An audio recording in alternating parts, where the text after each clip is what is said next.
तरफ से, हमारे कन्वीनर श्री मनीष जीवानी की तरफ से, जेमेन ज्वेलरी ट्रेड की तरफ से आज के जो हमारे मुख्य अतिथि हैं, जो आज पूरे इस सेमिनार को संबोधित करने वाले हैं, वो दीप ओझा जी, जो ज्वाइंट डायरेक्टर है MSMEDI में, और उसके साथ में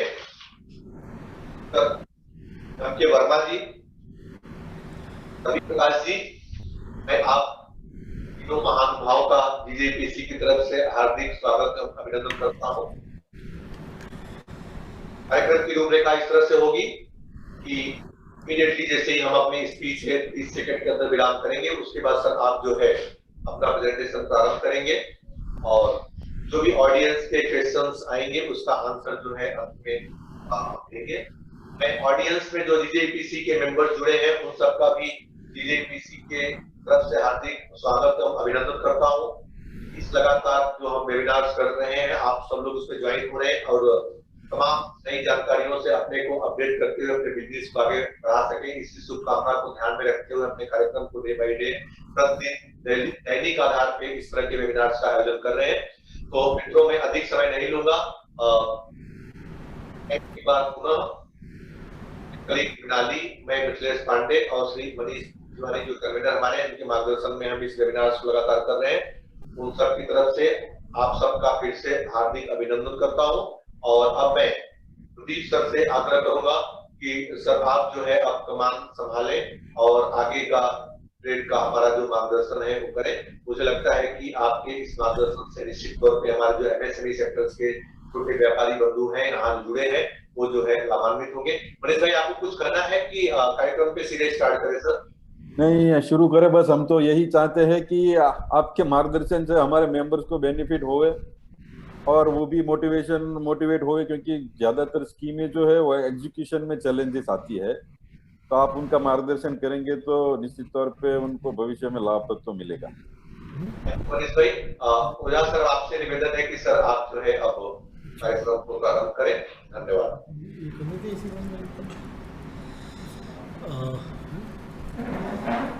नमस्कार मैम, मनीष जी और JJPC की पूरी टीम।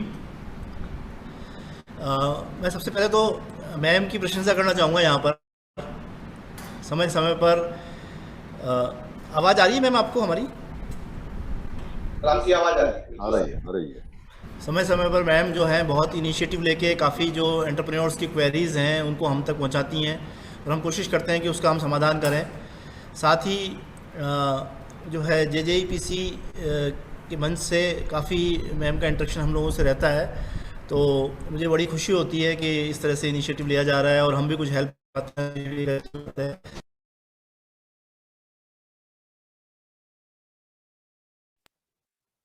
सर थोड़ी डिस्टरबेंस से लगता है आपके यहाँ, आवाज नहीं आ रही आपकी। ओझा सर आपकी आवाज नहीं आ रही है इस वक्त।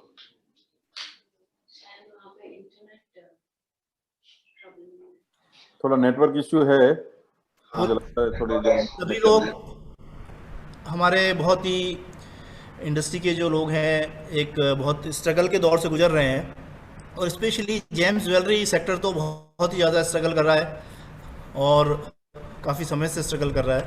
बहुत कॉस्ट भी बहुत बढ़ गई है रॉ मटेरियल की, तो बहुत चैलेंजेस हैं।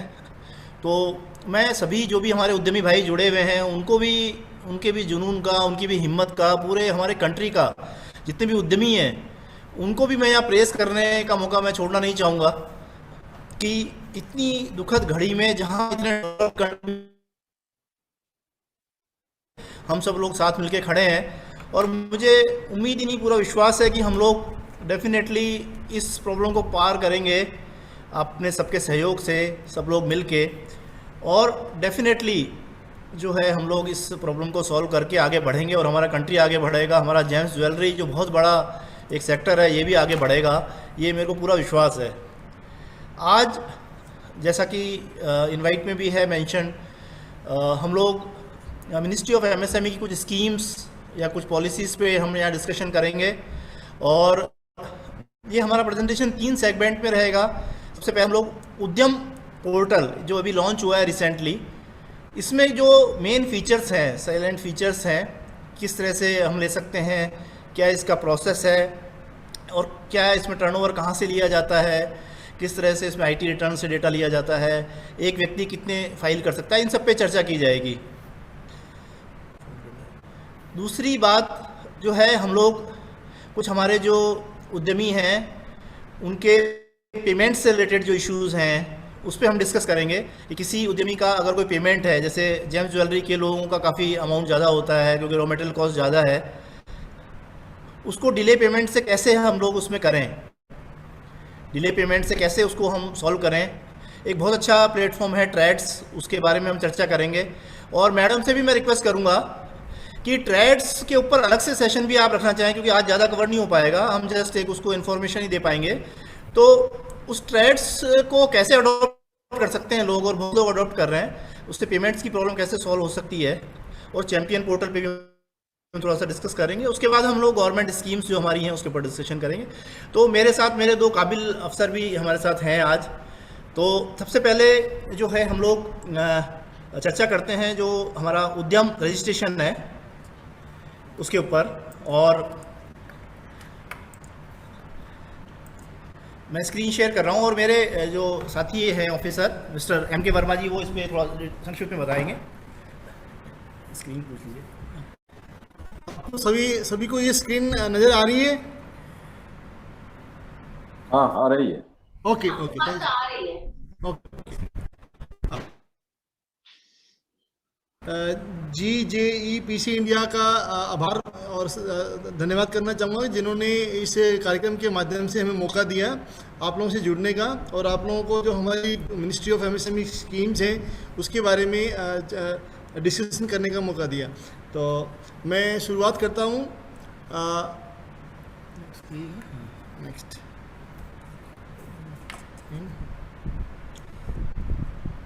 यस, मिनिस्ट्री की जो अभी रिवाइज डेफिनेशन है MSME सेक्टर के लिए, वो है इसमें मैन्युफैक्चरिंग और सर्विस सेक्टर दोनों के लिए एक ही डेफिनेशन है, दोनों को क्लब कर दिया गया है, मैन्युफैक्चरिंग एंड सर्विसिंग। इसमें है investment in plant and machinery 1 crore है, और टर्नओवर आपका अगर 5 करोड़ है तो आप माइक्रो एंटरप्राइजेज कहलाएंगे। इसी तरह 10 करोड़ से 10 करोड़ आपकी इन्वेस्टमेंट है और टर्नओवर 50 करोड़ है तो आप स्मॉल कहलाएंगे, और 50 करोड़ आपकी इन्वेस्टमेंट है मशीनरी में और टर्नओवर आपका 250 करोड़ है तो वो मीडियम है। तो ये जो डेफिनेशन है ये जून 2020 से रिवाइज हुई है, ठीक है। तो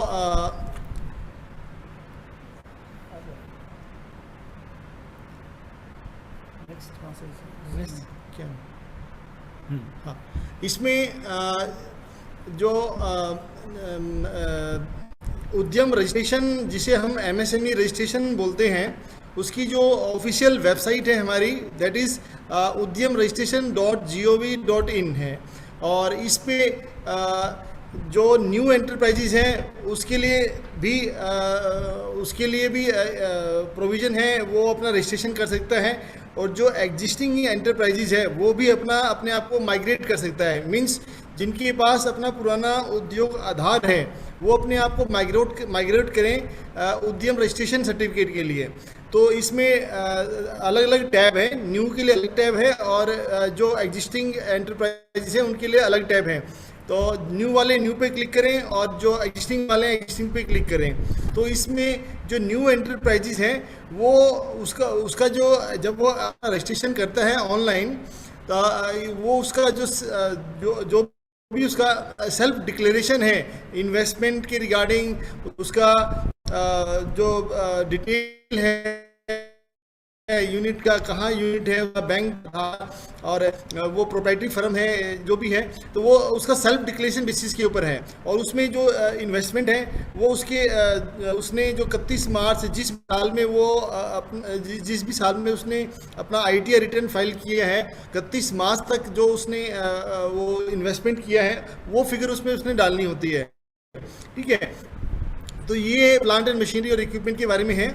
और जो एग्जिस्टिंग यूनिट है उसका भी जिस भी साल में वो उसने फाइल किया है अपना इनकम टैक्स रिटर्न, तो उसमें 31 मार्च तक तो उसमें जो इन्वेस्टमेंट फिगर है और वो फिगर उसमें फिल करनी होती है टेंजिबल एसेट्स के लिए, ठीक है। और इसमें आप जो प्लांट मशीनरी वो और आपका जो टर्नओवर, दोनों चीज़ें जो इसमें फिल करेंगे वो 2 डिपार्टमेंट से वेरीफाई होती है। एक तो है इनकम टैक्स डिपार्टमेंट, दूसरा है GSTN डिपार्टमेंट। तो दोनों से वेरीफाई होने के बाद आपका जो ये MSME रजिस्ट्रेशन सर्टिफिकेट है, जिसे हम उद्यम रजिस्ट्रेशन के नाम से जानते हैं, वो आपका सेम इसी पोर्टल से प्रिंट होके आता है। और सिस्टम आपको इंटीमेट करता है कि आपने जिस दिन भी आपने रजिस्ट्रेशन किया ऑनलाइन, उसी दिन आपके मेल पे इसकी इन्फॉर्मेशन आ जाती है कि you are welcome to this MSME registration platform, आपने अपना रजिस्ट्रेशन किया है। तो इस तरह से तो इसमें आपका जो रजिस्ट्रेशन एक इसमें उद्यम रजिस्ट्रेशन नंबर आपका जनरेट होता है, दैट इज़ 16 डिजिट। वो पूरा 16 डिजिट का उद्यम रजिस्ट्रेशन है। जैसे मैं बात करूं, कोई हरियाणा की यूनिट अपना रजिस्ट्रेशन कर रही है ऑनलाइन, तो UDYAM उद्यम, फिर डैश HR, फिर कुछ न्यूमरल वैल्यू होगी, फिर आगे फिर कुछ न्यूमरल वैल्यू, टोटल मिला के 16 डिजिट का होगा ये। और ये ही मतलब आपका इसकी कोई एक्सपायरी नहीं है। ये जो सर्टिफिकेट है ये इतने साल बाद एक्सपायर हो जाएगा। बट मिनिस्ट्री अगर टाइम टू टाइम इसमें नोटिफिकेशन निकालती है तो वो अपडेशन जरूर इसमें रहता है। तो ये लाइफ लॉन्ग रहता है। और इसमें जैसे जो पहले मल्टीपल यूनिट्स वाले हैं तो उनका एक ही रजिस्ट्रेशन बनेगा। आप मल्टीपल उद्यम रजिस्ट्रेशन नहीं कर पाएंगे, भले ही आपकी मल्टीपल यूनिट्स हैं, डिफरेंट लोकेशन पे हैं इंडिया में, लेकिन आपको एक ही उद्यम रजिस्ट्रेशन सर्टिफिकेट कर पाएंगे और एक यूनिट के लिए एक ही रहेगा। और जितनी भी आपकी मल्टीपल यूनिट्स हैं उन सबका डाटा भी उसमें ही क्लब करना है आपने। उन सबका जो इन्वेस्टमेंट है वो इकट्ठा जोड़ के लिखना है, उनके जो आपके एड्रेसेस है वो भी इसमें लिखने हैं। अगर कोई यूनिट मैन्युफैक्चरिंग यूनिट्स हैं उसकी कई और सर्विस एंटरप्राइजेस भी है तो दोनों को उसमें ही मेंशन करेगा, एक ही उद्यम रजिस्ट्रेशन मिलेगा अभी।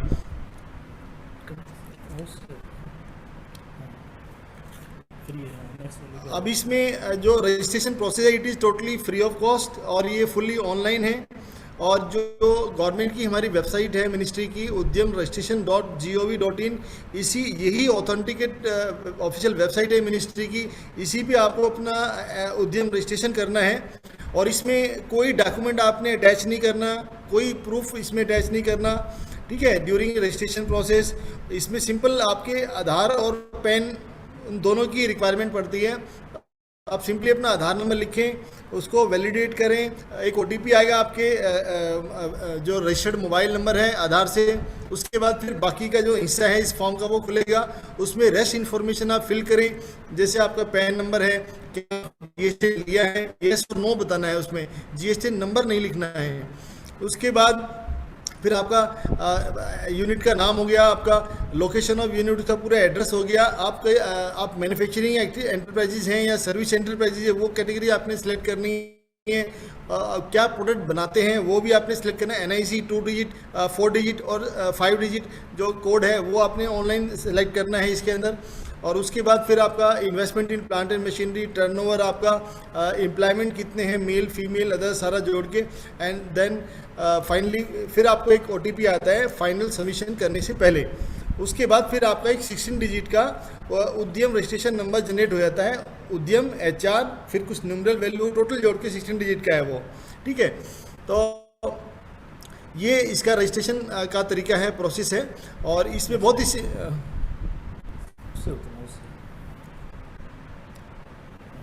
ये इस स्लाइड पे आप देख पा रहे हैं जो हमारी मिनिस्ट्री की जो वेब पोर्टल है https udyamregistration.government.in। और मैं बता दूं जो एग्जिस्टिंग एंटरप्रेन्योर्स हैं, एंटरप्राइज हैं जिनके पास उद्योग आधार बना हुआ है जिनका, वो उद्योग आधार 31 दिसंबर 2021 तक वैलिड है। ये लेटेस्ट अभी हमारी मिनिस्ट्री ने नोटिफिकेशन जारी किया है, ठीक है। पहले 31 मार्च 2021 तक वैलिड था, अब उसको बढ़ाकर आप लोगों को टाइम दे दिया गया है मिनिस्ट्री ने कि भाई 31 दिसंबर 2021 तक अपने आप को माइग्रेट कर लें जो एग्जिस्टिंग एंटरप्राइजेस हैं, ठीक है।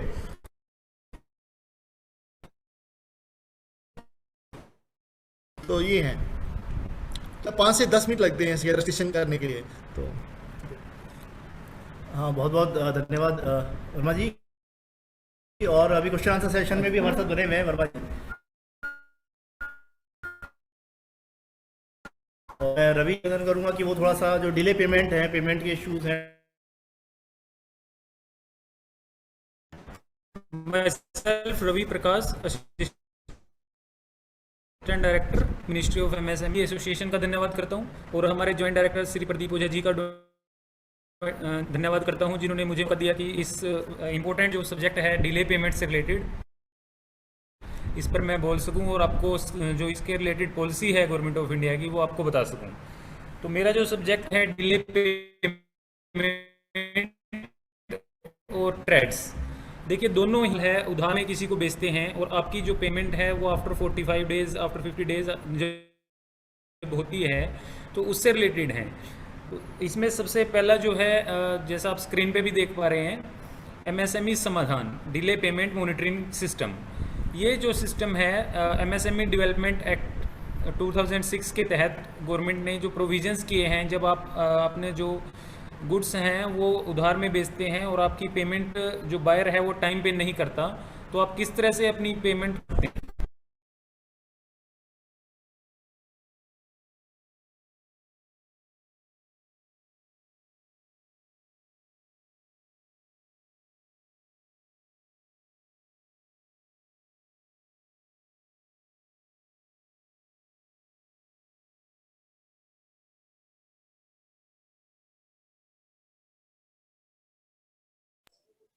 सर आपकी आवाज नहीं आ रही है।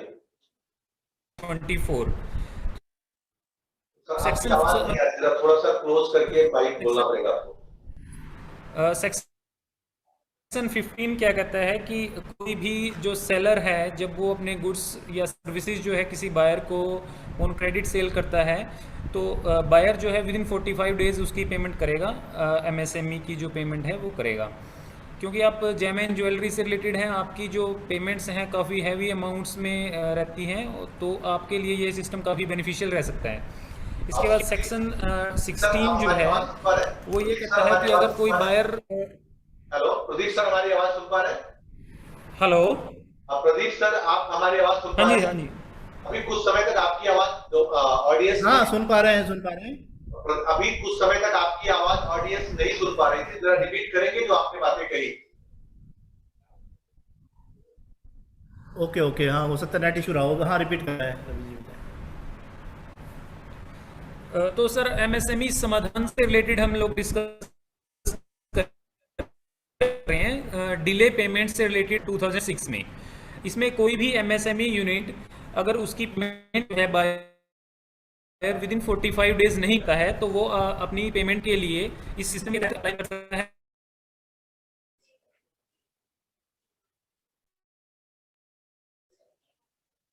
सर फिर से आवाज नहीं आ रही आपकी। इससे रिलेटेड जो बताए गए हैं एमएसएमई डेवलपमेंट एक्ट 2006 में सेक्शन 15 कहता है कोई भी जो सेलर है जब वो अपने गुड्स या सर्विसेज जो है किसी बायर को ऑन क्रेडिट सेल करता है, तो बायर जो है उसकी पेमेंट विद इन 45 डेज करेगा। He is liable to pay his dues within 45 days.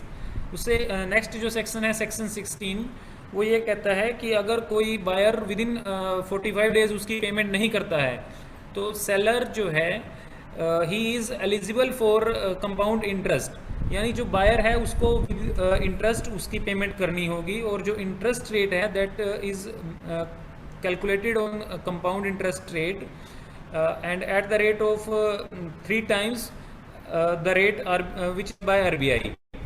तो इसके लिए जो बायर है वो बाध्य है देने के लिए जो बैंक रेट से 3 times मल्टीप्लाई। सेक्शन 17 कहता है कि ये जो है बायर जो है he is liable to pay the principal amount as well as the interest amount. अब कोई भी डिस्प्यूट हो जाता है तो उसके रिलेटेड जो प्रोविजन 18(1) 18(4) में किया गया है, दोनों सेक्शंस में ये है कि जो सेलर है वो अप्लाई करेगा एमएसएमई समाधान पोर्टल के जरिए या ऑफलाइन तरीके से, और नीट के लिए जो कंसर्न एमएससी एफसी काउंसिल बनाई गई है उसमें अपना केस फाइल करेगा। सेक्शन 19 ये कहता है कि आपका अगर एक बार MSCFC काउंसिल जो डिसाइड कर देती है, अगर बायर उसको किसी फर्दर कोर्ट में चैलेंज करता है, आगे अपील करता है, तो उससे पहले वो 75% of the amount which is decided by the MSCFC वो उसको कंसर्न कोर्ट में सबमिट करानी पड़ेगी, जमा करानी पड़ेगी। तो अभी इससे रिलेटेड जो इसका इस एक्ट का इम्प्लीमेंटेशन किस तरह से होता है और इसका फिर क्या है कि आप किस तरह से अपनी पेमेंट के लिए, अगर आपकी इस तरह की पेमेंट जो है कहीं पे अटकी हुई है, तो आप किस तरह से अप्लाई कर सकते हैं। आप जैसे जेम एंड ज्वेलरी से रिलेटेड बिजनेस करते हैं तो इसमें आपका काफ़ी हैवी अमाउंट्स में रहती है जो पेमेंट्स हैं, और कई बार आपने ये प्रॉब्लम फेस भी की होगी। तो इसकी जो इस एक्ट की जो इम्प्लीमेंटेशन अथॉरिटी है वो MSCFC यानी micro and small enterprise facilitation council हर एक स्टेट में under the department of industries वो बनाई गई है, and they are liable to implement this. तो ऑनलाइन भी आप अपना केस जो है फाइल कर सकते हैं। ये वेबसाइट आपको दिखाई गई है समाधान डॉट। साइट को जब आप खोलेंगे तो यहाँ आप देख पा रहे होंगे केस फाइलिंग फॉर एंटरप्रेन्योर का एक ऑप्शन है। इसमें आप अपने उद्योग आधार से या उद्यम रजिस्ट्रेशन आपका जो है उससे लॉगिन करके अपना केस फाइल कर सकते हैं। तो इसका फ्लो ऑफ एप्लीकेशन किस तरह से चलता है, आप किस तरह से एप्लीकेशन फाइल करेंगे और उसको कंसर्न जो काउंसिल है किस तरह से देखेगी, वो मैं आपको थोड़ा बता देता हूँ। आप जब भी ऑनलाइन अपनी अप्लाई करते हैं तो आफ्टर 15 डेज जो है काउंसिल उसको देख पाती है, और एक बार वो देखने के बाद उस पर डिसीजन स्टार्ट कर देती है। इसमें सबसे पहले आपको म्यूचुअल सेटलमेंट विद बायर का एक ऑप्शन दिया जाता है कि आप लोग जैसे ही एप्लीकेशन आपने फाइल की, एक ईमेल जो है ऑनलाइन ही पोर्टल के माध्यम से कंसर्न बायर के पास चली जाती है, और बायर और सेलर आपस में म्यूचुअली सेटल कर सकते हैं। उनको एक मौका दिया जाता है, if they are willing then they can settle their dispute mutually. तो सबसे पहला रहता है कि म्यूचुअल सेटलमेंट का ऑप्शन। उसके बाद अगर म्यूचुअली सेटल नहीं हो पाता है तो काउंसिल जो है उस केस को अप्रूव कर देती है और उसको एक केस में कन्वर्ट कर देती है। वो काउंसिल के पास केस चलता है। काउंसिल हर एक स्टेट में अंडर डिपार्टमेंट ऑफ इंडस्ट्रीज बनाई गई हैं। काउंसिल जो है आपकी as a MSME eligibility check करती है, आपके डॉक्यूमेंट चेक करती है। अगर आप एलिजिबल हैं, आपके पास जो है SMS के माध्यम से, ईमेल के माध्यम से जो है इसकी इन्फॉर्मेशन आती रहती है, तो आपकी जो हियरिंग है या जो आर्बिट्रेशन है वो स्टार्ट हो जाता है और कंसर्न काउंसिल उस पर डिसीजन लेती है, एंड वो जो है विदिन 90 डेज़ का इसमें टाइम रहता है कि वो उस पर डिसीजन लें। अब इसमें जो मेनली जो डॉक्यूमेंट्स रिक्वायर्ड हैं, इसमें मेनली 3 डॉक्यूमेंट्स हैं। फर्स्ट है आपका उद्योग आधार या उद्यम रजिस्ट्रेशन जो है लेटेस्ट। दूसरा है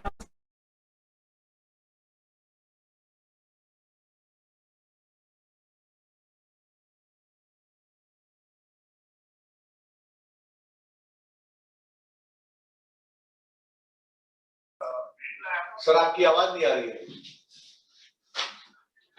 का वो है ट्रेड।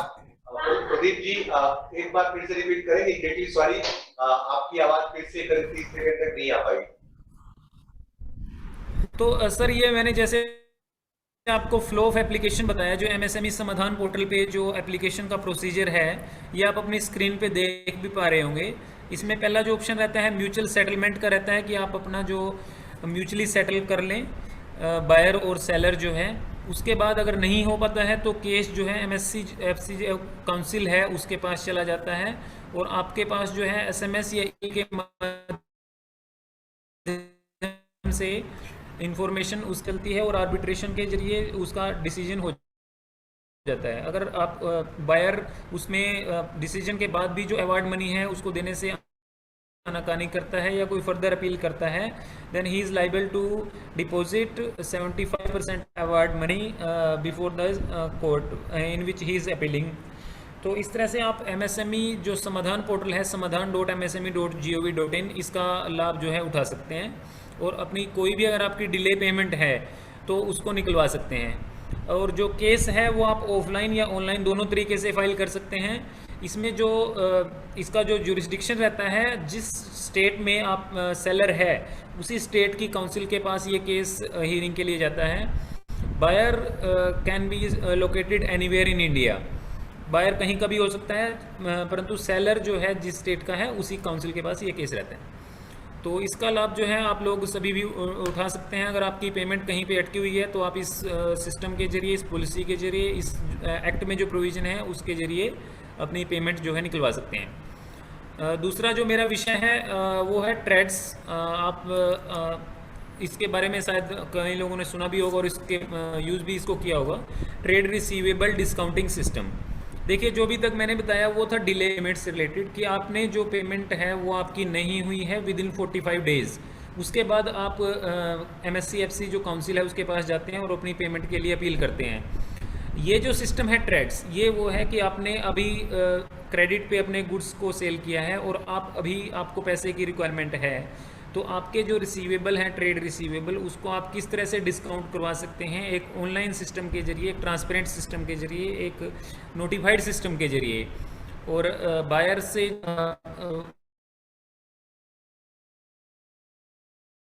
फिर से आपकी आवाज डिस्टर्ब है सर।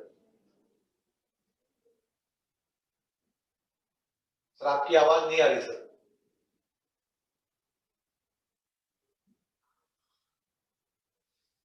प्रदीप सर आपकी आवाज नहीं आ पा रही है।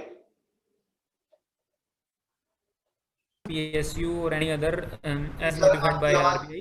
सर प्रदीप सर आपकी आवाज फिर से 30 सेकंड के लगभग से ब्रेक थी, ऑडियंस सुन नहीं पाया। कोई बात आप कर पाए होंगे 30 सेकंड में तो। हाँ जी सर, अभी आ रही है सर आवाज? हाँ सर, अभी जस्ट आपकी आवाज आई जो आपने पूछा। हेलो, हाँ सर अब आवाज आ रही है।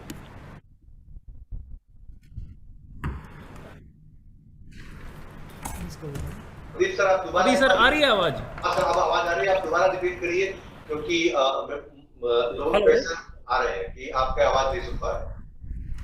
हेलो। हाँ सर बोलिए, अब आवाज आ रही है आपकी। हेलो, हाँ आवाज आ रही है? आवाज आ रही है सर? हाँ सर आपकी आवाज आ रही है, अभी आप बोल सकते हैं अभी।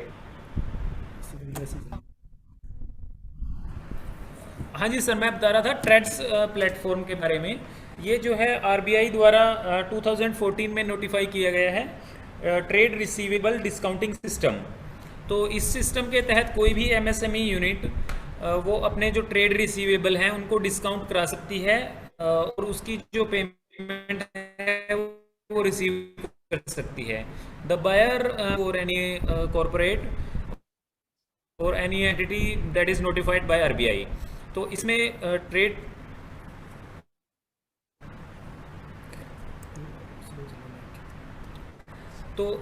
इस प्लेटफॉर्म के जरिए जो है सबसे पहले इसका बेनिफिट क्या रहता है, आपको इसके कुछ जो फीचर्स हैं वो मैं बताऊंगा सिस्टम के। तो ये एक ही प्लेटफॉर्म है जिसपे आप बायर, सेलर और फाइनेंसर तीनों रजिस्टर्ड करा सकते हैं।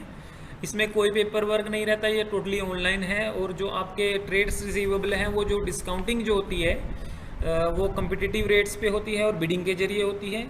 और इसकी जो प्रैक्टिस है वो that is standard and that are as per the guideline of the RBI। इस पे कौन कौन सी यूनिट्स जो है रजिस्टर्ड करा सकती हैं, इसमें 3 टाइप से आपका रजिस्ट्रेशन हो सकता है, as a seller, as a buyer और एज ए फाइनेंसर। सेलर कौन हो सकता है? Seller might be anybody, any MSME unit that is registered under MSME act. तो आपका अगर उद्यम रजिस्ट्रेशन है या उद्योग आधार है तो आप एज ए सेलर इस पे रजिस्ट्रेशन करा सकते हैं।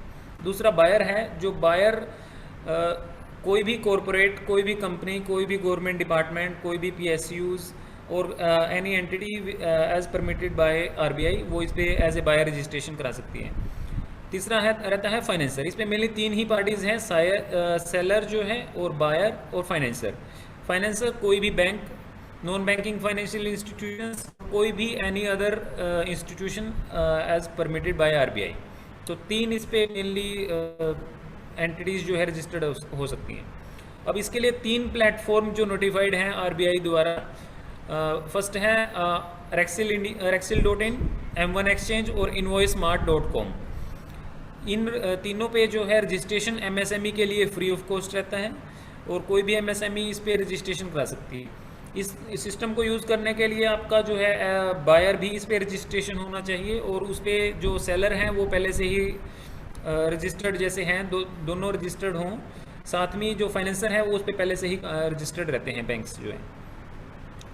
अब इसका बेनिफिट्स क्या हैं, सेलर को क्या बेनिफिट्स हैं? सेलर को सबसे पहले उसके जो ट्रेड रिसीवेबल हैं उसकी जो पेमेंट है वो मान लीजिए आफ्टर 45 डेज उसको मिलनी थी बायर से, पर इस सिस्टम को यूज़ करके वो विद इन 48 आवर्स जो है अपनी पेमेंट रिसीव कर सकता है।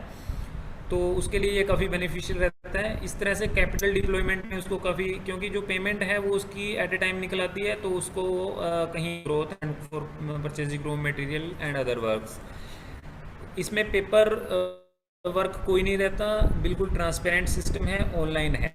लास्ट जो है विदाउट रिकोर्स जो मेंशन किया गया है, तो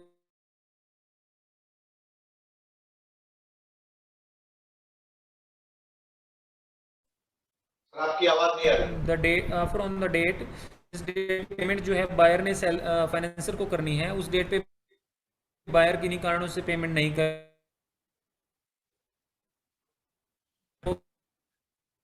डिस्प्यूट रहता है। अब बायर को क्या बेनिफिट है? बायर के लिए सबसे पहला बेनिफिट ये है कि उसका कंप्लाइंस होता है एमएसएमई एक्ट के तहत। दूसरा, उसका अगर उसके पास पैसा नहीं है परचेज करने के लिए, तो वो इस सिस्टम के जरिए उसको बिल को डिस्काउंट करा के सेलर को पेमेंट कर सकता है, और बाद में आफ्टर 45 डेज उसकी कहीं से पेमेंट आती है तो उसको फाइनेंसर को डिसबर्स कर सकता है। इसमें पेपर वर्क कुछ नहीं है और ट्रांसपेरेंट सिस्टम है, उसका रिकॉर्ड पूरी तरह से ऑनलाइन मैनेज्ड है, तो ये काफ़ी यूज़फुल बायर के लिए भी रहता है। तो सिस्टम में अगर आप इसको यूज़ करना चाहते हैं तो रजिस्ट्रेशन कराएंगे, और इसके लिए उद्योग आधार और बाकी जो क्वालिटीज़ हैं KYC डॉक्यूमेंट्स वगैरह की, वो आप करेंगे। इसमें मैं आपको थोड़ा सा इससे रिलेटेड कुछ स्टेटिस्टिक्स बताना चाहूँगा कि अगर हम बात करें 2019-20 फाइनेंशियल ईयर की, तो M1 एक्सचेंज पे जो है 686 करोड़ के बिल्स जो हैं इसमें डिस्काउंट हुए हैं। तो आप देख सकते हैं एक ही एक्सचेंज पे इस तरह से बिल डिस्काउंट हो रहे हैं, और इसका काफ़ी बेनिफिट्स जो है MSME ले रही हैं। दूसरा, इनवॉइस मार्ट पे भी इसी तरह से 264 करोड़ के जो बिल हैं वो डिस्काउंट हुए हैं। तो इसका यूटिलाइज़ आप भी अपने बिजनेस में करिए, और अपनी पेमेंट जो है वो विद इन 48 आवर्स आप रिसीव कर सकते हैं और उसका यूटिलाइज़ कर सकते हैं। तो ये दो सिस्टम हैं जो आपका, जब आप गुड्स जो है क्रेडिट पे सेल करते हैं तो किस तरह से आप अपनी पेमेंट जो है निकलवा सकते हैं डिले पेमेंट में, और ट्रेड्स में एट ए टाइम जो है अपने ट्रेड्स रिसीवेबल को एनकैश करा सकते हैं। इसके बाद मैं आपको एक थोड़ा सा हमारी मिनिस्ट्री का जो नया इनिशिएटिव है champions.gov.in, इसके बारे में बताना चाहूँगा। ये एक ऑनलाइन पोर्टल है जिसको माननीय प्रधानमंत्री जी द्वारा लॉन्च किया गया है। इस पे कोई भी MSME यूनिट, दैट में भी प्रोस्पेक्टिव और एग्जिस्टिंग यूनिट, वो अपना कोई भी ग्रीवेंस, कोई भी सुजेशन, कोई भी उसको जानकारी चाहिए, कोई इन्फॉर्मेशन चाहिए, या कोई उसकी स्टेट गवर्नमेंट से, किसी डिपार्टमेंट से कोई भी ग्रीवेंस है तो वो उस पर डाल सकते हैं, और ये ऑनलाइन है, और इसका जवाब जो है विद इन 3 डेज़ इसका रिप्लाई जो है उसको किया जाता है, और उसकी जो समस्या को समाधान करने का कोशिश जो है की जाती है। इसका जो मोटो है वो ये है कि आपका जो माइक्रो यूनिट है उसको स्मॉल की तरफ ले जाया जाए, स्मॉल से मीडियम की तरफ, और मीडियम से चैंपियन की तरफ आपको बढ़ाया जाए, और आपकी क्वेरीज़ को जो है इनिशियल लेवल पे ही उसका सॉर्ट आउट किया जाए, और आपको जो है बिज़नेस को स्मूथ रनिंग में हेल्प की जाए। इसके बाद माननीय श्री प्रदीप ओझा जी गवर्नमेंट स्कीम्स एंड प्रोग्राम्स के बारे में बताएंगे। Thank you Ravi ji. आवाज़ आ रही है आपको?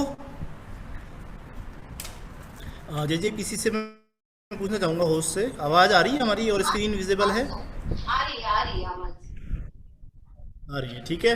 तो मैम जो भी क्वेरीज हों आप हमें बताइएगा, तो हम लोग उसको लास्ट में ले लेंगे। हमारे ऑफिसर्स भी हैं हमारे साथ में, जो भी चैंपियन से हो या जो भी लास्ट में हम लोग, जो भी आपकी भी क्वेरीज कुछ हैं तो आप बताइएगा ज़रूर, ठीक है। तो जैसा कि चैंपियंस के बारे में बताया अभी रवि जी ने, तो बहुत अच्छा पोर्टल है, फ्री ऑफ कॉस्ट अवेलेबल है, और इसमें जो है कोई आपका पैसा नहीं लग रहा है, लेकिन काफ़ी प्रॉब्लम सॉल्व हुई हैं इसके थ्रू, मैं ये बताना चाहूँगा आपको। तो इसमें अभी मैं बताना चाहूँगा आपको कि जो हमारी स्कीम और प्रोग्राम्स हमारी मिनिस्ट्री या मिनिस्ट्री के थ्रू जो हैं कौन कौन से हैं। देखिए, जैसा कि एक पब्लिक प्रोक्योरमेंट पॉलिसी हमारी लॉन्च हुई थी 2012 में, हालांकि जेम्स ज्वेलरी से वो डायरेक्टली तो बहुत रिलेटेड नहीं है, और इसमें 25% इसमें रिजर्वेशन रखा गया है स्मॉल स्केल के लिए, उसमें सब कैटेगरी भी है। और लेकिन इसमें ये हो सकता है कि जैसे जेम्स ज्वेलरी का अगर JJEPC कोई सेक्टर आइडेंटिफाई करे और उसमें लोकल होगा ग्लोबल या लोकल फॉर ग्लोबल, इस तरह के कुछ इनिशिएटिव अगर लेती है तो इसमें ज़रूर कुछ काम ज़रूर किया जा सकता है JJEPC के साथ में।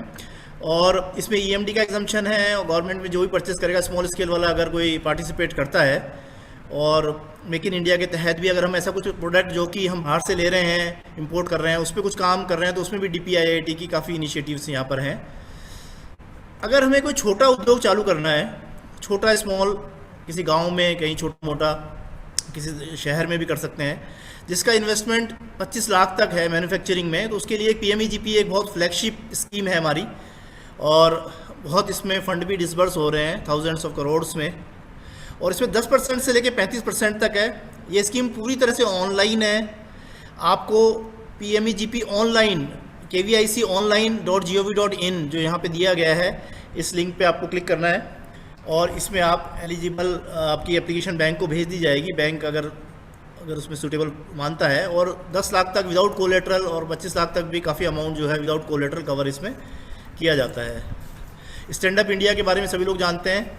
अगर कोई भी ब्रांच है उसमें SC ST और एक वुमेन एंटरप्रेन्योर को भी दिया जा रहा है। जेम्स ज्वेलरी में भी वुमेन्स आगे आ रही हैं, तो डेफिनेटली ये स्कीम भी बहुत अच्छी स्कीम है। इसमें ऑनलाइन आपको अप्लाई करना है। SIDBI और सभी ऑर्गेनाइजेशन इसमें हैंड होल्डिंग सपोर्ट भी प्रोवाइड कराते हैं। ये भी एक ऑनलाइन सिस्टम है। इसमें एप्लीकेशन SIDBI के पास जाती है, कंसर्न DI के पास जाती है, और उसकी हैंड होल्डिंग सपोर्ट गाइडेंस भी प्रोवाइड किया जाता है। 1 करोड़ तक का इसमें लोन दिया जाता है। हमारी मिनिस्ट्री की काफ़ी स्कीम्स हैं, अभी हम लोग डिस्कस भी करेंगे। उसमें एक स्कीम हमारी है प्रोक्योरमेंट मार्केटिंग सपोर्ट PMS, जिसमें हम लोग एग्जीबिशंस में भी स्पॉन्सर करते हैं। और मैं बताना चाहूँगा कि इससे पहले मैं जैसे राजस्थान में था तो हमने जैस को भी हमने इसमें किया था स्पॉन्सर, जिसमें कुछ छोटे उद्यमी हैं जिन्होंने जैस में, जो कि बहुत महंगा है फेयर, और इसमें हम लोग 1.5 lakh 1,80,000 depending upon the city का जो है, एक क्लास है, B क्लास है, C क्लास है, उसमें स्टॉल चार्जेस, और 25,000 जो है कंटीजेंसी एक्सपेंडिचर, ट्रांसपोर्टेशन वगैरह का हम करते हैं। अभी अनफॉर्चुनेटली थोड़ा सा हमारा कोविड पीरियड चल रहा है, तो हम उम्मीद करते हैं कि आने वाले समय में हम लोग इससे ओवरकम करेंगे और हम एग्जीबिशंस करेंगे, और हम लोग ज़रूर JJEPC से संपर्क में रहेंगे। और भी जो भी उद्यमी जुड़े हैं उनकी भी अगर कोई एग्जीबिशंस हैं किसी एसोसिएशन की, तो उसको हम ज़रूर इसमें शामिल कराने की कोशिश करेंगे। उद्यमी भाइयों में एक चीज़ और बताना चाहूँगा, कुछ हमारी स्कीम्स और भी हैं जो कि अभी अंडर रिवीजन है कैबिनेट अप्रूवल के लिए।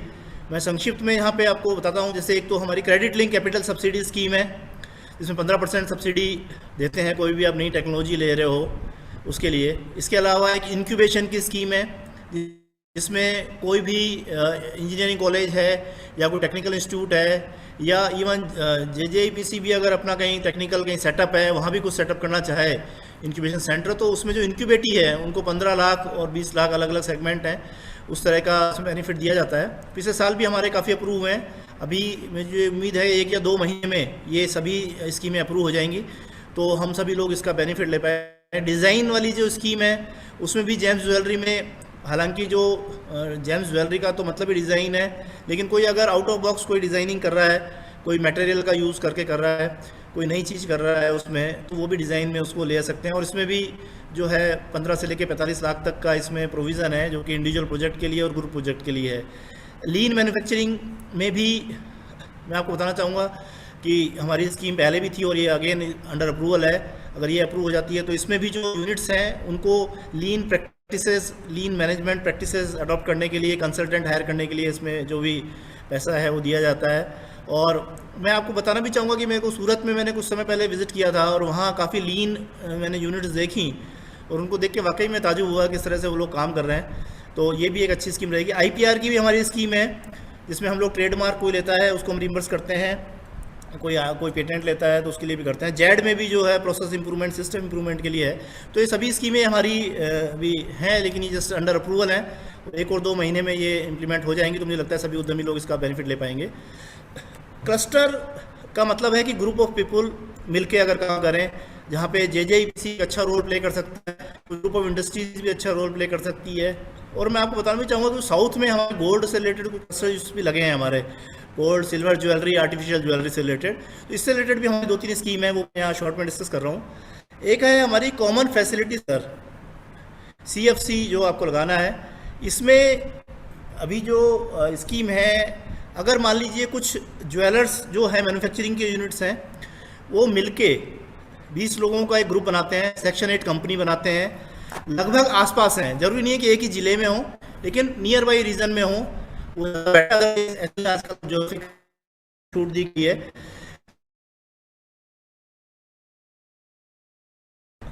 जैसे अभी आपकी एक बहुत बड़ा इशू आ रहा है, जो अपना ये ज्वेलरी में जो हम कितने कैरेट का जो हम लोग हॉलमार्क का जो इशू आ रहा है, जो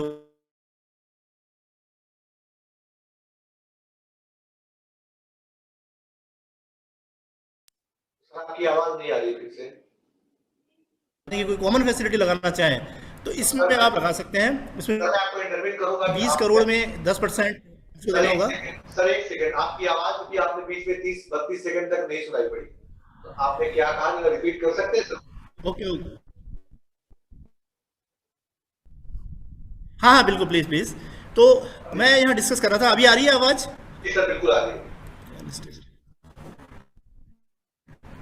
तो मैं यहाँ पे कहना चाह रहा था कि जो क्लस्टर डेवलपमेंट प्रोग्राम है मिनिस्ट्री का, एक फ्लैगशिप प्रोग्राम है हमारी मिनिस्ट्री का, और बहुत से क्लस्टर्स हमारे लगे हैं। इवन हरियाणा में भी हमारे करीब 3 कंप्लीटेड हैं और भी पाइपलाइन में है 10-12। इसी तरह से पूरे कंट्री में क्लस्टर्स लग रहे हैं। गोल्ड का जो सेक्टर है, ज्वेलरी का जो सेक्टर है, इसमें मुझे लगता है कि कहीं ना कहीं थोड़ी और हम इसमें मेहनत कर सकते हैं और कुछ अच्छे क्लस्टर आ सकते हैं। अगर जैसे अभी एक इशू आ रहा है आपके साथ हॉल मार्किंग का, तो ये कॉमन फैसिलिटी सेंटर आप लोग लगा सकते हैं। 20 लोग मिनिमम इसमें चाहिए जो कि जुड़ेंगे, मिनिमम 20 हैं, और सेक्शन 8 कंपनी बनानी होगी। 10% या जो भी है 10% के करीब कंट्रीब्यूशन जनरली SPV मेंबर का रहता है, जो कंपनी बना रहे हैं 20 लोग। 20% के करीब जो है गवर्नमेंट भी देती है, स्टेट गवर्नमेंट भी देती है और सेंट्रल गवर्नमेंट भी देती है 70 to 80%। तो इसमें आप कोई भी टेंजिबल एसेट्स लगा सकते हैं कॉमन प्रैक्टिस के लिए, कॉमन यूज़ के लिए। अगर आपको लगता है कोई, जैसे अभी भी कुछ ऐसी स्पेसिफिक मशीनें हैं जो केवल बॉम्बे में हैं या कहीं अहमदाबाद में हैं, अगर कोई किसी और रीजन में भी लगाना चाहे, कॉमन लगाना चाहे, तो 20 तक का ये प्रोजेक्ट होता है।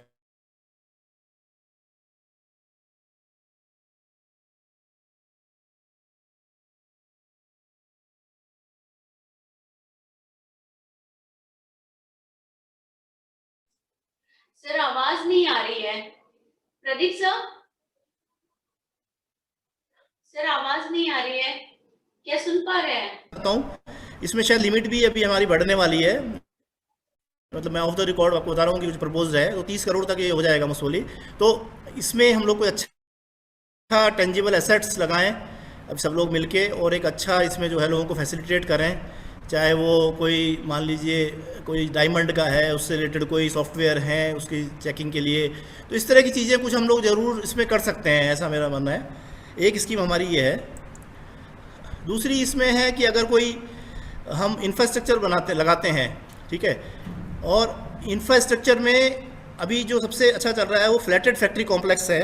अगर कुछ छोटे छोटे आर्टिजन हैं, ज्वेलरी वाले हैं, अगर उनके लिए अगर कोई आप कोई जो भी हाउसिंग की जो इंडस्ट्रियल की जो भी एजेंसी है गवर्नमेंट की, अगर वो कोई फ्लैटेड फैक्ट्री बनाती है तो उस 15 करोड़ का जो है 60% गवर्नमेंट ऑफ इंडिया इसमें देती है। तो और भी कोई अगर जेम्स ज्वेलरी का आपका कोई पार्क डेवलप हो रहा है तो उसमें भी जो है इसमें कंट्रीब्यूशन इस स्कीम के थ्रू किया जा सकता है। तो कोई भी अगर आपका जेम्स ज्वेलरी का या किसी भी से आप जुड़े हैं, कोई पार्क या इस तरह की चीज़ है, तो आप उस एजेंसी को अवगत कराएं कि एक MSc CDP के तहत जो IID स्कीम है उसका आप बेनिफिट लें, और उसमें 60% जो है गवर्नमेंट ऑफ इंडिया उसमें ग्रांट करती है। फ्लैटेड फैक्ट्री है उसमें जो है ज़्यादा भी है, इसमें ग्रांट है। इसके अलावा एक क्लस्टर की स्कीम है स्फूर्ति की स्कीम, जिसमें कि अगर आर्टिज़न है, जैसे हमने देखा है कि ज्वेलरी में काफ़ी आर्टिजन्स होते हैं, और आप लोग हम काफ़ी जगह इस तरह क्लस्टर चल भी रहे हैं, और इसमें जो है 2.5 करोड़ तक का अगर 500 से कम है आर्टिज़न और 500 से ज़्यादा है तो 5 करोड़ तक का जो है सॉफ्ट इंटरवेंशन भी हो सकता है, हार्ड इंटरवेंशन भी हो सकता है। जैसे अभी जो मैं बता रहा था हॉलमार्क का है, वो सेंटर भी लग सकता है, और भी कोई भी छोटी मोटी फैसिलिटीज़ लग सकती हैं। कोई एरिया डेवलप हो सकता है, वहाँ पे लोग आके काम कर सकते हैं, गांव में भी हो सकता है। और आर्टिजन का मतलब है जैसे एक परिवार में 5 लोग काम कर रहे हैं तो पांचों अलग अलग काउंट होंगे। तो इस तरह से अगर आपके 100 से ज़्यादा हो रहे हैं, कहीं ऐसा कोई गांव में, विलेज में कोई है ऐसा क्लस्टर, तो ज़रूर आप इसको आगे लाएं। बहुत सी एजेंसियां इसमें काम कर रही हैं, हम भी कर रहे हैं, KVIC भी है इसमें, KVIB भी है। तो इसमें ज़रूर कुछ क्लस्टर्स अगर लगते हैं हमें ज्वेलरी सेक्टर में, क्योंकि हमने देखा है काफ़ी ऐसे भी हैं जो आर्टिसंस घर घर में हैं, छोटे छोटे से ग्रुप्स हैं, लेकिन वो ख़त्म होने के कगार पे हैं। तो उनको एक तरह से जगाने का ये एक अच्छा इसमें स्कीम है।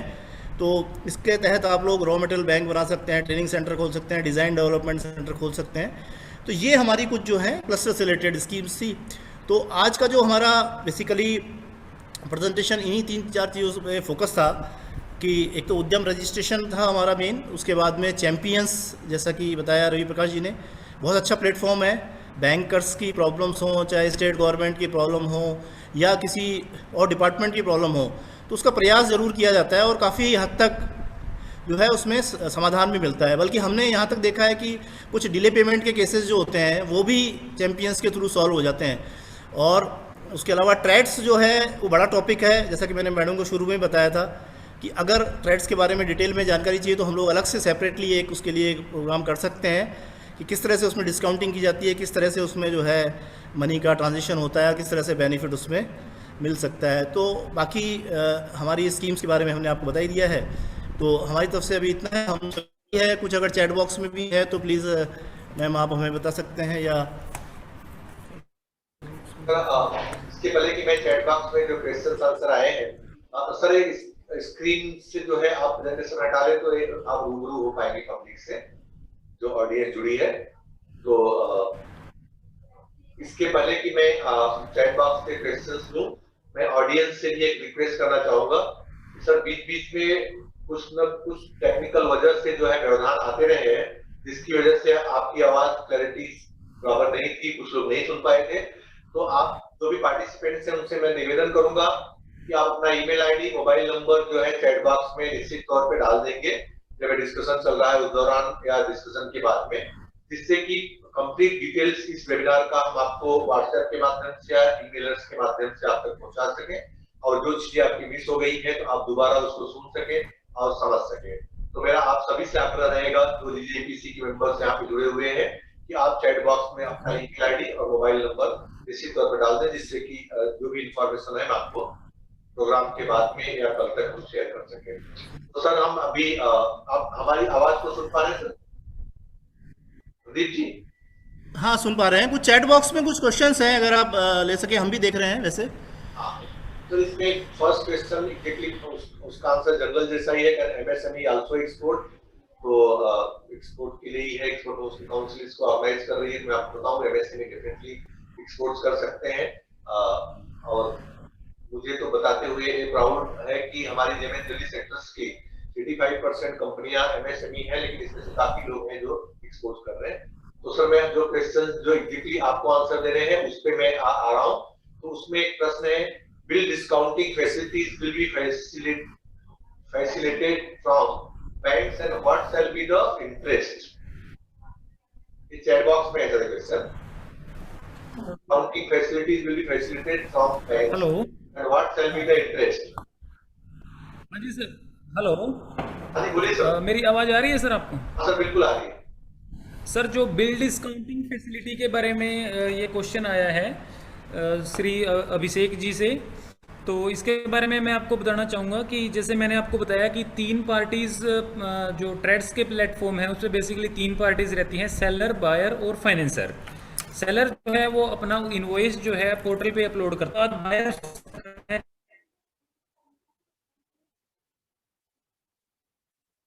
सर आपकी आवाज डिस्कनेक्ट हो गई है फिर से। सर आपकी आवाज नहीं आ रही है।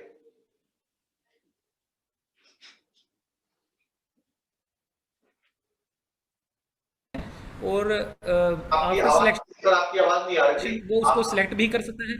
प्रदीप सर आपसे आग्रह है कि आपकी आवाज नहीं आ रही है। ये जो प्रेजेंटेशन है आपका उसको एक बार आप हटा दें स्क्रीन से, तो शायद हम देख पाएंगे और आप भी समझ पाएंगे कि अभी आ रही है सर आवाज? सर आ रही है। अभी आ रही है सर आवाज? सर प्रेजेंटेशन हटा देंगे क्या, स्लाइड जो स्लाइड आपने लगा रखी है?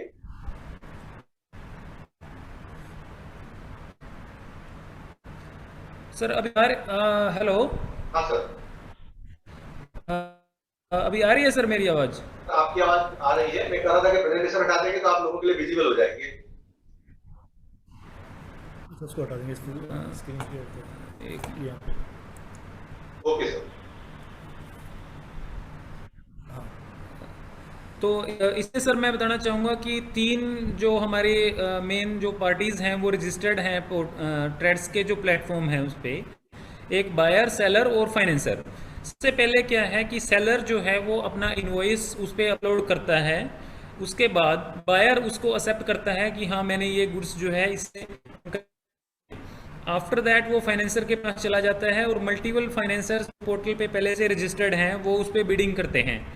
बिडिंग के पश्चात जो सेलर है वो बेस्ट सूटेबल जो बिड है उसको सिलेक्ट कर लेता है। इसमें अगर सेलर को कोई भी बिड सूटेबल नहीं लगता तो वो रिजेक्ट करता है और अपनी पेमेंट जो है on the due date from the buyer receive कर सकता है विदाउट दिस ट्रेड्स प्लेटफॉर्म। तो अगर उसको कोई बिड सूटेबल लगती है तो वो उसको एक्सेप्ट कर लेता है और फाइनेंसर जो है विदिन 48 आवर्स सेलर को पेमेंट कर देता है। तो इस तरह से जब ड्यू डेट आती है तो बायर से पेमेंट ऑनलाइन सेलर के पास चली जाती है और जो प्रोसेस है वो कंप्लीट हो जाता है। तो इसमें जो डिस्काउंट रेट की बात है कि कितना डिस्काउंट रेट रहता है, it depends on the credibility of the buyer. ये बायर का से ने ही, क्योंकि लास्ट में जब ड्यू डेट आएगी तो बायर ने फाइनेंसर को पेमेंट करनी है। तो फाइनेंसर जो बिडिंग जब करते हैं तो वो बायर की क्रेडिबिलिटी के बेस पे, उसकी हिस्ट्री के बेस पे ही करते हैं। मोस्टली जो देखा गया है पास्ट एक्सपीरियंस के बेस पे वो 5 to 8% के आसपास जो है बिडिंग रहता है और नॉर्मल जो बैंक रेट है उससे थोड़ा कम ही रहता है। ये पास्ट एक्सपीरियंस है, पर ये फिक्स नहीं मैं कहूँगा कि ये फिक्स है, क्योंकि वो जो बायर है उसकी क्रेडिबिलिटी और उसकी प्रीवियस हिस्ट्री के बेस पे डिपेंड करता है। तो इसमें अगर कोई क्वेश्चन है तो आप फर्दर पूछ सकते हैं और इस पर एक पूरा सेशन भी इस पर रखा जा सकता है ट्रेड्स प्लेटफॉर्म के बारे में अगर आप चाहें तो।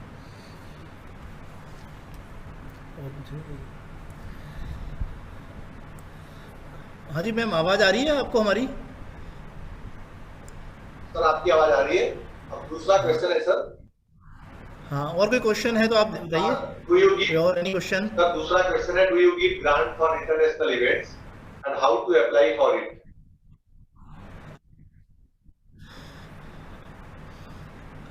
इसमें इंटरनेशनल इवेंट्स जो हैं, इसमें देखिए अभी पिछले 1-2 साल से क्योंकि कोई ढंग से कोई चीज़ इवेंट ना तो हो पा रहा है, तो हमारी एक इंटरनेशनल कॉपरेशन स्कीम है जिसमें कि ऑलरेडी हम लोगों ने पिछली बार भी एक ट्राई किया था।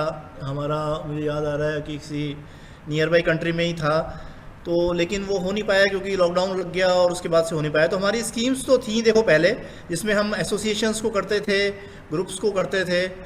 तो अभी लेकिन एज सच प्रेजेंटली कोई स्कीम अभी फॉर्मुलेट नहीं हो पाई है क्योंकि अभी क्लियर नहीं है जो पोजीशन है, कोविड पीरियड भी चल रहा है। तो इस वजह से अभी मैं कहूँगा कि बहुत कोई ऐसी कोई स्कीम अभी नहीं है, इंटरनेशनल इवेंट की कोई स्कीम नहीं है। सर नॉर्मली जो प्रोसेस क्या होता है, अगर जैसे ही ये पैंडेमिक का पीरियड खत्म होगा, मैं जैसे जेएमएन ज्वेलरी सेक्टर्स का बताऊं कि हम फर्स्ट शो दुबई में करने जा रहे हैं जो कि अगस्त महीने में है। तो हमारे जेएमएन ज्वेलरी के मेंबर्स जो है वो दुबई शो में पार्टिसिपेट कर सकते हैं और एक इंटरनेशनल शो है जहां पर कि दुनिया भर के बायर्स वहां पे हमने इनवाइट किए हैं। तो अगर उस शो में लोगों को पार्टिसिपेट करना है तो किस तरह से आप से या किस स्कीम के तहत उनको मदद मिल सकती है?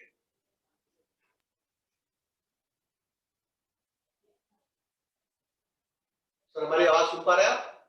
सर आप म्यूट पे हैं इसलिए आपकी आप हेलो प्रदीप सर अनम्यूट हो जाए आप। मुझे लगता है कि आप डिस्कनेक्ट हो गए हैं। मैं ऑडियंस से कहूंगा थोड़ा सा इंतजार करें। लगातार जो है नेटवर्क की समस्याओं के कारण जो है जो अधिकारी जुड़े हैं वो काफी चैलेंजेस फेस कर रहे थे। तो मैं ऑडियंस से कहूंगा जुड़े रहें और मैं इस दौरान आपको डीजीआईपीसी के कुछ जो इनिशिएटिव्स हैं उसके बारे में आपको बताना चाहूंगा।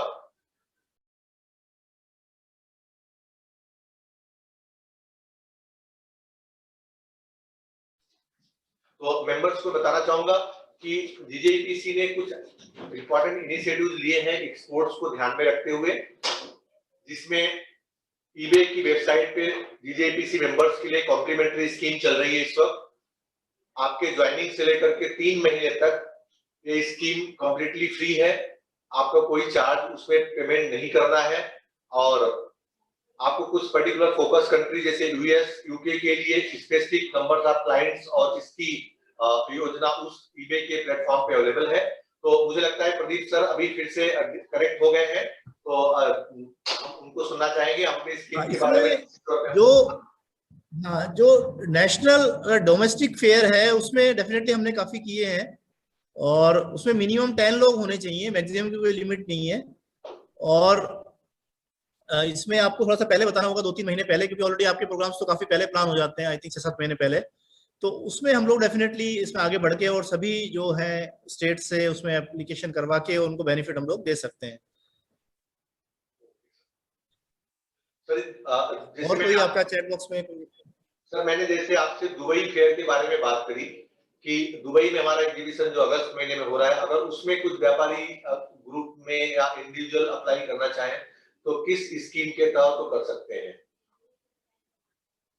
देखिए, इसमें जैसे मैंने बताया आपको, हमारी इंटरनेशनल कोऑपरेशन स्कीम तो है, लेकिन अभी प्रेजेंटली उसका क्या स्टेटस है वो एक बार मैं आपको अपडेट कर देता हूँ कि हम उसमें कैसे कर सकते हैं। तो कब है आपका वो फेयर जो है, कब है इट शेड्यूल्ड?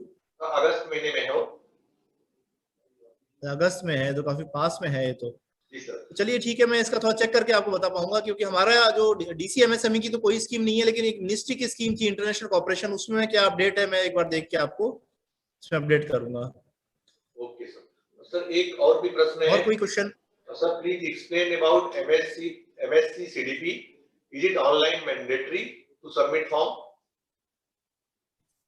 हाँ, तो वो MSc CDP स्कीम जो है ये एक क्लस्टर डेवलपमेंट प्रोग्राम है, जिसमें कि आप टेंजेबल एसेट क्रिएट करते हैं, कॉमन फैसिलिटी सेंटर लगाते हैं। इसमें देखिए सबसे पहले क्या करना होता है, एक जो लोग मिलके काम करना चाह रहे हैं उनका एक ग्रुप बनाना पड़ेगा। मिनिमम 20 लोग हैं, प्रेफरेबली 25 के आसपास होने चाहिए, क्योंकि 1-2 कम हो जाते हैं तो फिर दिक्कत होती है। और वो लोग मिलके जो सिमिलर सेक्टर के हों, जैसे जेम्स ज्वेलरी के हैं आपके, ठीक है, और उन्होंने मिलके जो है एक सेक्शन 8 में कंपनी बनानी होती है, और उसके लिए एक DPR बनती है, प्रोजेक्ट रिपोर्ट होती है, जिसमें कि 20 करोड़ तक का जो भी इन्वेस्टमेंट है, मशीनरी है, टेस्टिंग लैब है, ट्रेनिंग सेंटर है, रॉ मटेरियल बैंक है, या और भी कोई लॉजिस्टिक्स से रिलेटेड कोई फैसिलिटी अगर आपको चाहिए तो वो आप वहां पर लगा सकते हैं। और इस तरह के काफी क्लस्टर्स इंडिया में लगे हुए हैं, और मेरे को लगता है जेम्स ज्वेलरी के भी साउथ में अभी मैंने रिसेंटली देखे थे कुछ 1-2 अप्रूव हुए हैं। तो अगर कोई आसपास के एरिया में कुछ यूनिट्स हैं तो ये डेफिनेटली लग सकता है ना। इसमें कोई स्टेट गवर्नमेंट के थ्रू जो है ये काम किया जाता है, स्टेट गवर्नमेंट इंप्लीमेंटिंग एजेंसी बनती है, और सेक्शन 8 कंपनी जो होती है वो SPV होती है। गवर्नमेंट से, स्टेट से भी पैसा मिलता है उसमें 10-20%, और बाकी मेजोरिटी सेंट्रल गवर्नमेंट से मिलता है, और 10% स्टेक जो है वो जो सेक्शन 8 कंपनी वाले हैं उनको लगाना होता है, जो कि एक लैंड के रूप में भी हो सकता है, जमीन भी अगर उनकी है तो वो भी काउंट हो जाता है। तो जेम्स ज्वेलरी में भी लग सकता है। मैं आपको एग्जांपल देता हूँ, हमारे यहाँ पे लगे हुए 2-3 क्लस्टर हमारे हरियाणा में है जो कि फंक्शनल है। एक है फुटवेयर के उसमें टेस्टिंग लैब है, कुछ वीविंग का सेंटर है, और NABL एक्रेडिटेड लैब है। इसी तरह से हमारा प्रिंट एंड पैक का है, जहाँ कुछ स्पेशलाइज प्रिंटिंग की फैसिलिटी है जो इंडिविजुअल नहीं खरीद सकता, क्योंकि ये 20 करोड़ तक का प्रोजेक्ट हो सकता है, महंगी मशीनें खरीदी जा सकती है। तो इसी तरह से फार्मा की हमारी यहाँ लैब है, बहुत वर्ल्ड क्लास लैब है, पूरे नॉर्थ इंडिया में नहीं है उस तरह की। तो इस तरह की कोई फैसिलिटी अगर अपन क्रिएट करें, जो इंडिविजुअल नहीं लगा पा रहा है वो ग्रुप में लगाएगा, और ग्रुप में सभी लोग उसका यूज करेंगे, जो मेंबर हैं वो भी यूज करेंगे, और बाहर से भी कोई व्यक्ति अगर आता है वो भी यूज कर सकता है उसकी फैसिलिटी। एक दूसरा प्रश्न था, if buyer is not registered in MSME, then can the seller get his payment?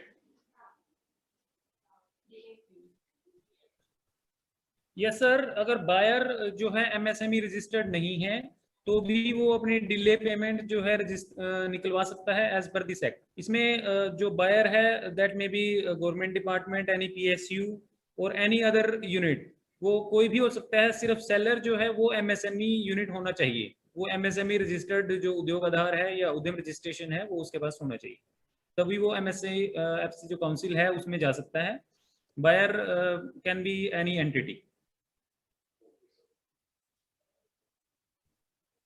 how to register as a MSME for e-Aadhaar card for registered partnership LLP. इसमें सर कोई भी LLP पार्टनरशिप यूनिट जो है वो registered हो सकती है उद्यम रजिस्ट्रेशन में। उसमें जो पार्टनर है, जो मेजर पार्टनर है या जो पार्टनर वर्किंग पार्टनर है, उसका आधार नंबर और यूनिट का जो पैन नंबर है वो नेसेसरी है। उसी से डाटा जो है कैप्चर हो जाता है और ये रजिस्ट्रेशन जो है ऑनलाइन है, फ्री ऑफ कॉस्ट है। और जो रिकॉर्ड है आपका लास्ट ईयर की जो रिटर्न फाइल है उससे ऑनलाइन ऑटोमेटिक वे से जो है इनकम टैक्स डिपार्टमेंट से या GST से साइट जो है कैप्चर कर लेती है और आपको जो उद्यम रजिस्ट्रेशन सर्टिफिकेट है वो इश्यू हो जाता है। सर एक प्रश्न और है जिसका कुछ पार्ट आपने आंसर पहले से किया हुआ था, लेकिन हम आपसे रिक्वेस्ट करेंगे कि ऑडियंस की बेनिफिट्स के लिए अगर दोबारा थोड़ा रिपीट करें। Gold refinery with testing facility new setup करने के लिए कोई स्कीम है? टेस्टिंग फैसिलिटी के लिए जैसे आपने बताया कि अगर कुछ आप कॉमन लोगों को करने के लिए आप कोई योजना लेके आते हैं उसके ऊपर है, तो गोल्ड रिफाइनरी में टेस्टिंग फैसिलिटी के लिए कोई स्कीम है? ऐसा स्पेसिफिक क्वेश्चन है। ये टेस्टिंग के लिए तो जो स्कीम है अभी, एक तो मेरे ख्याल में BIS की एक स्कीम है, लेकिन मुझे पूरी जानकारी नहीं है उसकी, और उसके शायद ये हॉल मार्किंग से रिलेटेड भी कुछ उनका आया है रिसेंटली, मेरे को पूरा नॉलेज नहीं है उसका, वो डिफरेंट डिपार्टमेंट है। लेकिन जो हमारी जो है, जैसे मान लो CLCSS है, अभी तो होल्ड पे है, लेकिन अगर वो स्टार्ट होती है तो 15% तक उसमें सब्सिडी है। दूसरा PMEGP में अगर आप लगाते हैं कोई सेटअप तो उसमें है, लेकिन टेस्टिंग के लिए अलग से जो है एक BIS की स्कीम के बारे में मैंने सुना है, लेकिन मुझे कंफर्म नहीं है अभी, लेकिन BIS से चेक हमें करना पड़ेगा कि बाकी स्टेट्स की भी होती है स्कीम्स। जैसे हमारे हरियाणा गवर्नमेंट में जैसे टेस्टिंग की कोई लैब लगा रहा है तो उसमें 50% सब्सिडी की है स्कीम। तो इसी तरह से डिफरेंट स्टेट्स में भी टेस्टिंग लैब्स की स्कीम होती हैं, तो वो आप अपने रेस्पेक्टिव स्टेट में चेक कर सकते हैं। हमारे हरियाणा में HEEP 2020 स्कीम है जिसके तहत इस तरह की प्रोविजन दिए गए हैं। सर एक क्वेश्चन और है, क्या क्लस्टर को कच्चा माल बैंक की कोई सहायता स्कीम है? अगर कोई क्लस्टर है सर वो कच्चा माल बाइंग करना चाहता है तो उसके लिए रफ बाइंग करना चाहता है तो उसके लिए कोई बैंक की रॉ मटेरियल के लिए जो है एक हमारा एक मंत्रालय का ही एक विभाग है NSIC, तो वो डील करता है। हालांकि वो स्टील में, कॉपर में और एल्यूमिनियम में, सीमेंट में, इन सब में तो कर रहा है काम, लेकिन गोल्ड का मुझे आइडिया नहीं है कि, लेकिन वो कर सकता है MMTC से कर सकता है, वो जो गवर्नमेंट है सेल वगैरह से कर रहा है। तो क्लस्टर में अगर हम देखें तो अगर CFC आप लगाते हैं उसमें रॉ मटेरियल बैंक आप खोल सकते हैं, ठीक है। दूसरा हमारी मिनिस्ट्री ऑफ MSME की जो बताया मैंने विभाग NSIC, वो काफी काम कर रहे हैं इसमें। तो अगर आप लोग गोल्ड से रिलेटेड अगर पूछना चाह रहे हैं स्पेसिफिकली, तो इसमें भी मेरे ख्याल में प्रयत्न किए जा सकते हैं। तो मैं समझता हूँ कि JJEPC बेस्ट इसके लिए वो रहेगा। और जो है आपका दिल्ली में या आपके जो भी आसपास है NSIC की जो भी ब्रांच है, एक बार उसमें आप बात करें तो उसमें वो लोग क्या करते हैं कि बल्क में रॉ मटेरियल लेते हैं और उसमें डिस्काउंटिंग थोड़ा दे देते हैं और उसमें 30-40 दिन का जो है मार्जिन भी मिल जाता है यूनिट्स को। तो इस तरह का काम यहाँ पे NSIC जो है कर रहा है। तो अगर गोल्ड से रिलेटेड आप पूछना चाहेंगे तो एक बार NSIC में आप जरूर JJEPC के फ्रंट पे आप उनसे इंटरेक्ट भी कर सकते हैं, और अगर कोई रिलायबल सोर्सेज हैं तो उनसे NSIC आपको दिलवा सकता है, इसमें कोई दो राय नहीं है, इसमें काम किया जा सकता है। और वो लोग कुछ इसमें काफी ईगर भी रहते हैं अगर इस तरह का कुछ काम हो तो।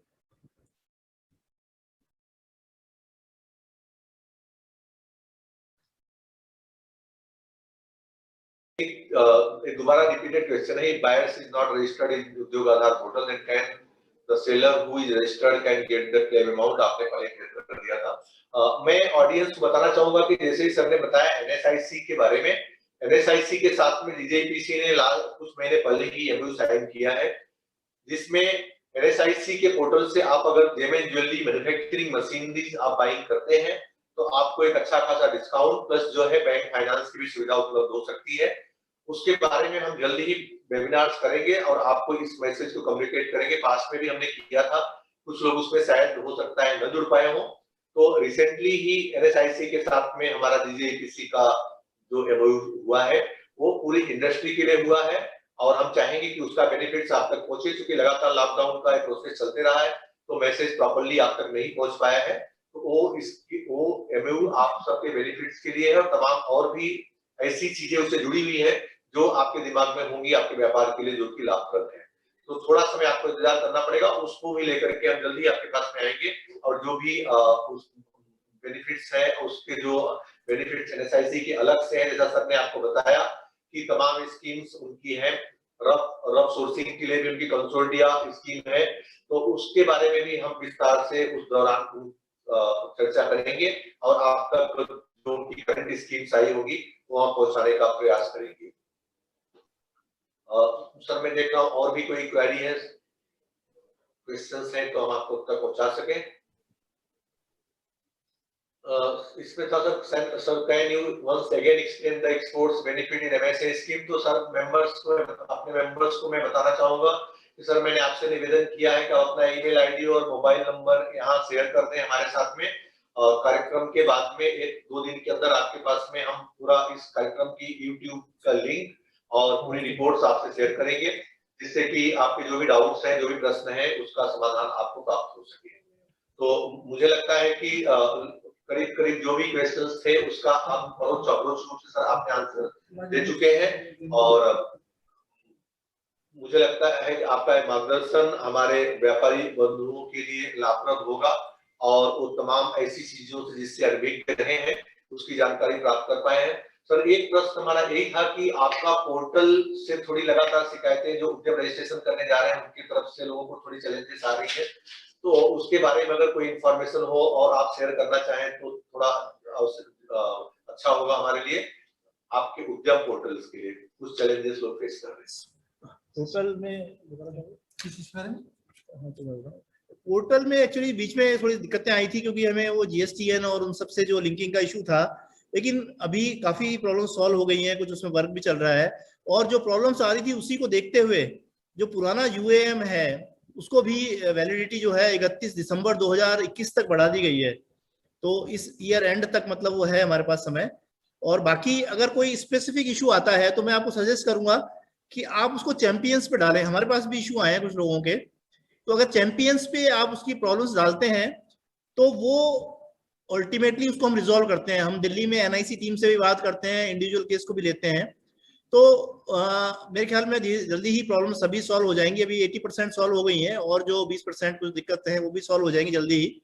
और फिर भी कोई प्रॉब्लम आती है तो आप चैंपियंस पे या रेस्पेक्टिव जो डीआईज में आप संपर्क करेंगे तो डेफिनेटली आपको उसको प्रॉब्लम को सॉल्व किया जाएगा। Thank you sir. मेंबर्स ने जो क्वेश्चन पूछे हैं कि आपके कॉन्टेक्ट के लिए अगर कोई क्वेरी है उसको जानने के लिए, तो मैं आपको बताऊं सर, अगर आपने अपने मोबाइल नंबर और ईमेल आईडी दे दी है तो सर के डिटेल्स हम उनके ऑफिसर्स के डिटेल्स हम आपसे शेयर कर देंगे। आप किसी भी अपनी जानकारी के लिए आप उन्हें सीधे संपर्क कर सकेंगे। तो मुझे लगता है सर कि सेशन भी काफी लंबा 1.25 घंटे का कंप्लीट होने को आ चुका है। तो अब मैं एक बार फिर से प्रदीप ओझा जी आपका हृदय से आभार व्यक्त करते हुए और आपकी टीम मेंबर जो वर्मा जी और रवि प्रकाश जो आपके साथ जुड़े हैं उनका भी हम डीजीपीसी की तरफ से एक बार पुनः से आभार व्यक्त करते हैं। और मैं मिथिलेश पांडे, हमारी कलीग मिताली, हमारे कन्वीनर जो है, धन्यवाद। थोड़ा सा डिस्टर्बेंस रहा, मुझे लगता है नेट कनेक्टिविटी का इशू था, चलो नेक्स्ट टाइम हम थोड़ा सा और उसको देख लेंगे। और ट्रेड्स पे क्योंकि सभी क्वेश्चंस यहाँ दिए नहीं जा सकते हैं, तो अगर उसके लिए स्पेसिफिक आप कभी भी कहेंगे तो हम लोग जरूर उसमें ज्वेलरी सेक्टर को रखते हुए स्पेशली हम लोग कर लेंगे उसमें, ठीक है। और भी कोई आपका कभी भी किसी की भी कोई क्वेरी है तो आज जैसे काफी लोगों ने डाला है कि उनको आवाज सुनाई नहीं दी है, तो उसके लिए हम क्षमा प्रार्थी हैं।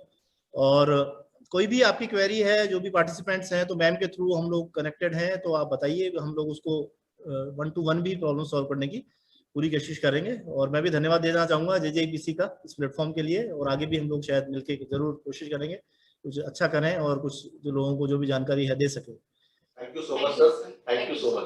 मैं सभी व्यापारियों का भी धन्यवाद ज्ञापन करता हूं। और मैं जाते जाते आपको बता दूं जो लोग जुड़े हैं कि 1 जुलाई को जीएसटी के ऊपर हमारा एक काफी बड़ा वेबिनार हम करने जा रहे हैं, जिसमें DG GST, additional DG GST और यहाँ के कमिश्नर, इस तरह के वरिष्ठ अधिकारी जुड़ रहे हैं। तो जो भी मेंबर साथ जुड़े हैं उन तक हमारा लिंक जल्दी ही पहुंचेगा। तो आप सबसे आग्रह रहेगा कि उसमें आप जुड़े और जीएसटी रिलेटेड जो कठिनाइयां आप फेस कर रहे हैं 1 जुलाई के वेबिनार में आप उसका समाधान प्राप्त करें। Thank you so much members, thank you so much MSME के सारे अधिकारी। थैंक यू, नमस्कार।